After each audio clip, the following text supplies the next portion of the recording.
sampahnya, tapi di recycle aja gitu kan. Itu kan orang Madura sejak dulu udah begitu. Baik, Iya Pak. Prof. Mahfud, beberapa hari sebelum debat tadi malam itu, Ya. ada yang menarik sekali adalah ada sebuah watchdog anak-anak Indonesia yang cinta lingkungan dan juga cinta keadilan. Mereka menampilkan film dokumenter yang berjudul Tanah Moyangku. Dan itu sangat menarik sekali, berbicara tentang tanah-tanah masyarakat adat yang kemudian hilang dan mereka kemudian dikriminalisasi, kemudian menjadi korban karena mereka tidak mempunyai surat-surat tanah seperti Undang-Undang Agraria. Iya. Dan itu nampak sekali dan sesuai dengan yang disampaikan, masyarakat itu hanya rata-rata petani hanya punya setengah hektar, tapi perusahaan mempunyai sampai ratusan ribu dan jutaan hektar. Apa yang Pak Mahfud angkat dalam debat itu sehingga kemudian menjadi penting sekali? Ini menyangkut masa depan hak-hak masyarakat yang sekarang mulai termarginalkan. Tanahnya dirampas. Banyak juga di sekitar kita ini Pak, di Betawi ini aja, banyak loh penduduk Betawi asli itu yang tersingkir dari kehidupannya. Dia tidak pernah merasa menjual tanah, tiba-tiba sudah seorang pengembang punya sertifikat. Ini kamu saya usir. Ketika lapor ke polisi, yang lapornya yang ditangkap. Itu banyak sekali, berbagai daerah ribuan Pak. Karena saya menampung laporannya kayak gitu-gitu. Nah itulah sebabnya saya katakan harus diselesaikan nih hak masyarakat adat atas tanahnya. Karena mereka ini pada dasarnya kan tidak mengenal sertifikat kan, karena adat kan. Turun-temurun aja di situ saling hidup bersama. Tiba-tiba pemerintah mengatur harus ada sertifikat. Ya kan? Nah zaman Bung Karno dulu keluar namanya Kinak. Ya. Surat pengakuan surat adat tapi kolektif. Tapi zaman Orde Baru semua harus sertifikat. Kinak ini tidak diakui lagi lalu dirampas sembarangan aja. Karena katanya tidak ada sertifikatnya. Rawan sekali ya? Rawan sekali. Apalagi Pak, kalau kita tidak menduduki tanah itu, tiba-tiba sudah ada orang yang pasang patok di sana, pasang tulisan. Dan itu banyak sekali. Di konflik agraria itu yang paling banyak di Sumatera Utara. Menyangkut PTPN ya. Di Jawa Timur, lalu di Jawa Barat. Konflik pertanahan yang paling besar di 3 wilayah itu. Tidak bisa diatasi Pak Mahfud? Setiap coba mengatasi, ya hampir semuanya gagal. Lebih banyak yang gagal. Karena hakimnya juga terlalu formalistik. Dan yang menjual tanah ini, dan yang membeli punya surat-surat resmi. Sementara orang adat itu kan tidak pernah nyimpan surat. Dan karena formalistik, maka yang dilihat yang tertulis. Iya. Bahkan ada putusan yang menarik. Tanah adat diserahkan ke negara secara resmi. Tiba-tiba itu menjadi milik pejabat, mulai dari bupati, ketua DPRD, istri bupati, surabupati, kapolres, kejaksaan, terbagi tanah itu. Dibawa ke pengadilan. Oleh pengadilan diputus, itu bukan korupsi katanya. Kenapa? Karena ini baru penyerahan dan belum dibukukan. Belum dibukukan di daftar kekayaan daerah. Padahal sudah ada akta penyerahan, cuma belum dibukukan kok lalu dibagi ke pribadi-pribadi begitu. Itu kesimpulan hakim? Iya. Kan konyol itu kan? Konyol. Ya kita menduga hakimnya tidak beres juga gitu. Bahkan jaksanya pun kemudian dipindah karena dianggap terlalu galak terhadap pejabat-pejabat itu.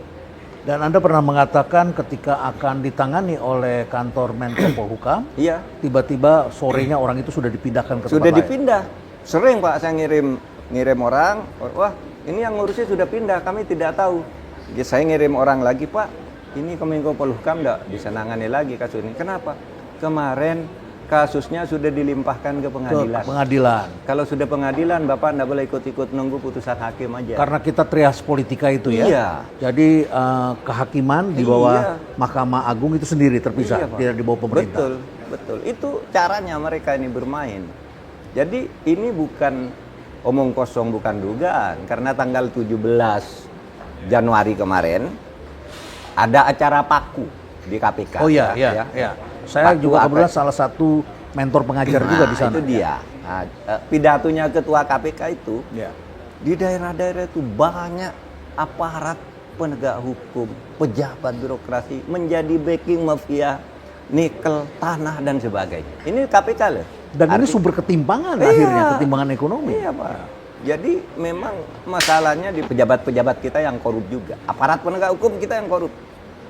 ini bukan apa namanya sentimen politik, bukan apa, ini pidato Ketua KPK dan sudah sering dipidatokan Ketua. Lantas kalau begitu apa solusinya ke depan Prof Mahfud? Kalau Prof Mahfud terpilih sebagai wakil presiden dan kemudian Tuhan menghendaki pasangan ini yang memenangkan, apa solusinya Prof Mahfud untuk mengatasi masalah ini semua? Saya tidak tahu apakah akan berhasil, tapi menurut saya kuncinya pucuk pimpinan. Pemimpin negara ini yang menentukan, karena pemimpin negara ini ditakuti. Kalau dia bilang misalnya ke aparat penegak hukum, itu ada kasus itu, kalau seminggu tidak jelas masalahnya kamu saya ganti, kan bisa. Iya kan Pak? Nah, kenapa ini tidak dilakukan? Dia punya kewenangan untuk itu, kan bisa. Kalau saya akan lakukan itu ada kasus tuh mafia ini, harus jelas kepada saya dalam waktu 2 bulan. 2 bulan kalau tidak jelas ganti, minggir. Anda kasih time frame. Iya dong, iya dong. Kasusnya jelas. Kalau memang salah, beritahu kepada saya bahwa berita ini salah, kan gitu. Apa susahnya melakukan itu sebenarnya? Dan itu hanya bisa dilakukan oleh seorang pemimpin yang tidak tersandera. Di lain pihak, sekarang masyarakat juga sangat gelisah terhadap pelaksanaan pemilu hari ini, Prof. Banyak sekali masyarakat membaca gestur-gestur ketidakadilan juga, dan itu juga menyangkut soal pasangan Anda yang seringkali juga mendapatkan menjadi korban, begitu. Dan itu ada persoalannya, ada di pucuknya juga, ada katanya seperti itu. Apakah itu juga dirasakan? Kami merasakan, tapi ketika akan membuktikan, proses penegakan hukum itu kan ada di mereka, ya kan Pak? Begini misalnya, ini jelas nih di Banten, saya mau kuliah umum, bukan kampanye, sehingga selamat datang Menko Polhukam.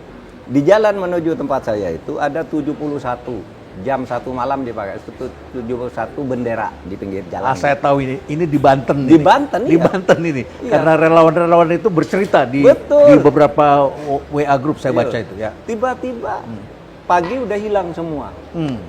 Mereka istirahat sebentar udah hilang. Iya, ketika kita suarakan itu aparat penegak hukum bilang nggak tahu, itu masyarakat gitu.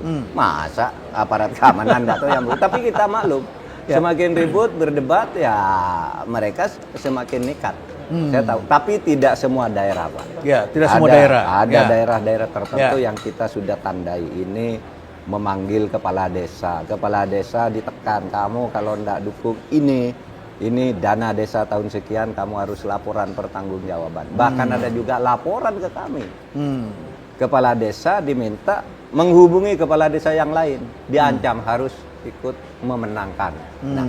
Nah, informasi-informasi begitu nanti kalau kita buka, ya kepala desanya yang ditangkap, kamu fitnah katanya, kan gitu. Ya sudah, kita biarkan aja daripada kepala desa jadi korban hanya karena kita, kan. Yang penting kembali ke hati nurani rakyat. Itu kepala desa kan bisa aja punya hati nurani juga, kan? Cuma diem aja. Sementara ini kita sebagai intelektual membaca kerusakan ini kalau dibiarkan akan merembet kemana-mana. Karena nanti aparat di bawah itu bisa menjadi semakin sembrono karena mereka melihat contoh di atasnya seperti itu. Kamu juga begitu, kamu juga begitu. Dan sekarang mulai dirasakan sekali ada kemungkinan kerusakan-kerusakan yang terjadi. Dan apa kira-kira yang perlu dilakukan dalam situasi transisi seperti ini? Saya punya kecemasan yang sama, Pak. Wah, ini negara ini rusak ini, besok. Semua udah pada dipegang ini anunya, Pak. Nggak akan ada yang bisa berkutik untuk memperbaiki negara dari hegemoni kekuasaan yang luar biasa seperti ini. Tapi kalau saya bicara yang seperti ini, nanti bisa jadi masalah. Ya, itu kan karena lawan politik.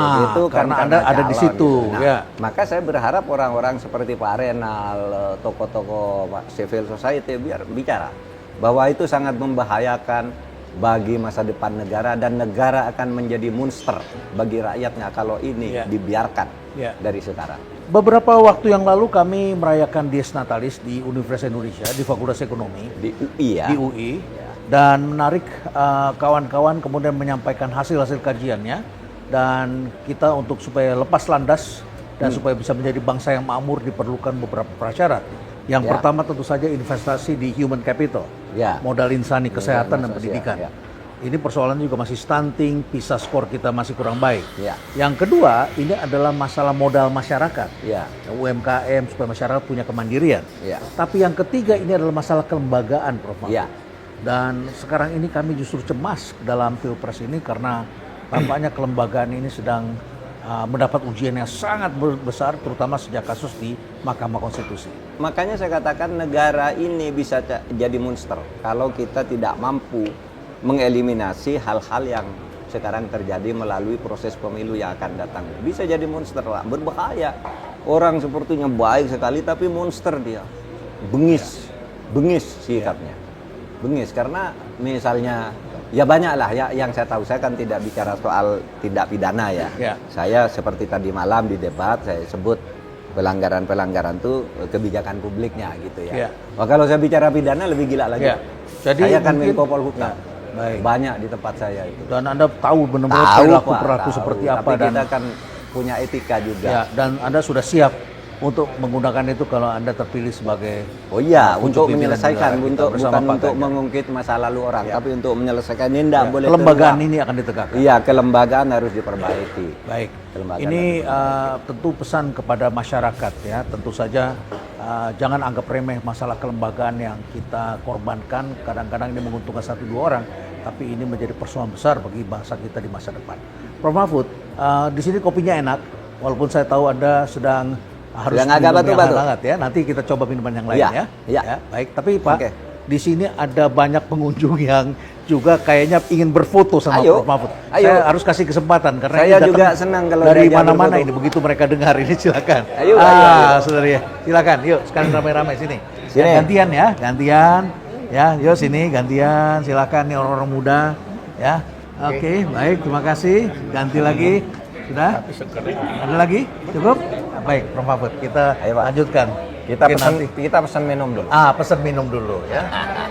Prof. Mahfud, ngopi? Saya minta teh tawar. Teh tawar. Panas. Ya. Saya minta black coffee. Ya, kopi hitam. Silakan. Selamat sore, Pak Mahfud. Sore. Mau tanya apa? Sudah mampir ke Basic Cafe. Tapi sebelumnya saya mau minta maaf dulu, Pak. Terkait saya nonton debat semalam dan saya mau minta maaf kalau tidak semua anak muda di Indonesia kayak gitu, Pak. Bagus kamu, jujur kamu. Anak muda yang berintegritas masa depan. Tapi gitu. saya pikir Pak Mahfud juga pandai menggunakan bahasa anak muda ini. Rugi dong. lagi populer. Rugi dong. Isunya kan soal etika, Pak.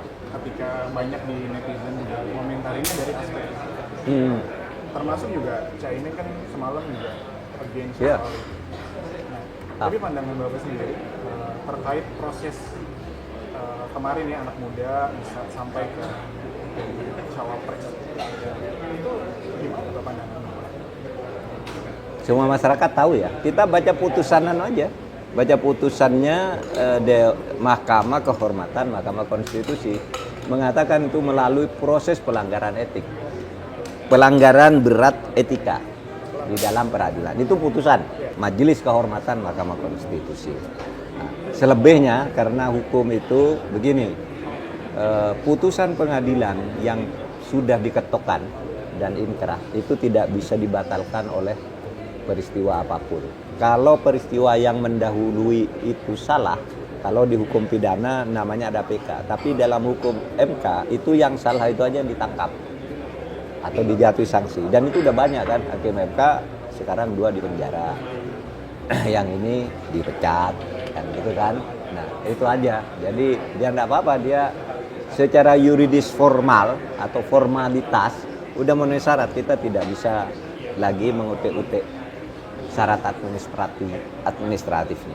Tapi publik ngerti nggak sih Pak ini? Karena kan nanti jangan-jangan kita milih karena kita publik nggak ngerti sebetulnya permasalahannya. Publik di tingkat bawah banyak yang belum ngerti konon ya, sampai tahap tertentu. Tapi konon ini sudah merembes, sudah lebih dari 60%. Semakin hari semakin banyak yang mulai paham. Merembes ke bawah, udah lebih dari 60% orang ngerti. Dulu ketika orang tidak peduli itu yang ngerti hanya tingkat elit lah, kayak kita-kita ini. Cuma berapa persen. Sekarang konon tingkat kecepatannya berbeda ya. Ya. Tapi saya kira munculnya sindiran-sindiran masyarakat itu semakin banyak kan. Semakin. Ada Samsul, ada